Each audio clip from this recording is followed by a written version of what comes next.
আসসালামু আলাইকুম। আজকে আমরা শিখব মৌলিক ও যৌগিক সংখ্যা চেনার উপায়। দেখো, মৌলিক সংখ্যা হলো এক এবং ওই সংখ্যা ছাড়া অন্য সংখ্যা দ্বারা ভাগ করা যায় না।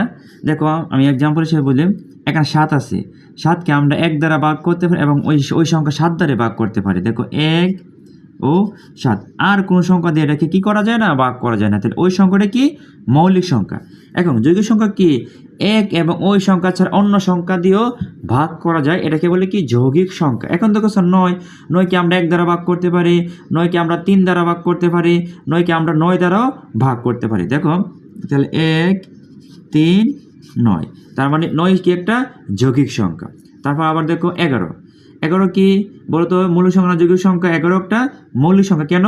১১কে ১ এবং ওই সংখ্যা মানে কি ১১ দ্বারা ভাগ করা যায়। এখন দেখো স্যার, ১১কে আমরা ১১ দ্বারা ভাগ করতে পারি, ১১ দ্বারা আমরা ১কে ভাগ করতে পারি, ১১ দ্বারা আমরা ১১ ভাগ করতে পারি। আর কোনো সংখ্যা দিয়ে এটাকে ভাগ করা যায় না। তাহলে আমাদের নিয়মটা কি?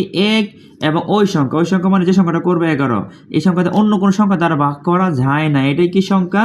মৌলিক সংখ্যা। তার মানে ১১ কি একটা মৌলিক সংখ্যা। এখন ১৫ বলো তো, এটার কি সংখ্যা? আমরা দেখি এটাকে কী দ্বারা ভাগ করা যায়। এটাকে ১ দ্বারা ভাগ করা যায়, সব সংখ্যাকে দ্বারা ভাগ করা যায়, ১ দ্বারা ভাগ করা যায়, তারপরে ৩ দ্বারা ভাগ করা যায়, মানে ৩ ৫ ১৫, নাকি আবার এটাকে ৫ দ্বারা ভাগ করা যায়, আবার এটাকে ১৫ দ্বারাও ভাগ করা যায়। তাহলে এটা কি একটা সংখ্যা? দেখো, ১ দ্বারা ভাগ করা যায়, ৩ দ্বারা ভাগ করা যায়, ৫ দ্বারা ভাগ করা যায় এবং ১৫ দ্বারাও ভাগ করা যায়। তাহলে ১৫ এটা কি? যৌগিক সংখ্যা।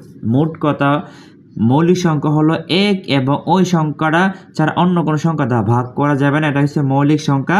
আর যৌগিক সংখ্যা হচ্ছে ১ এবং ওই সংখ্যা ছাড়া অন্য সংখ্যা দিয়েও একাধিক ভাগ করা যাবে, এটা হলো যৌগিক সংখ্যা। আশা করি সবাই তোমরা বুঝতে পারছো।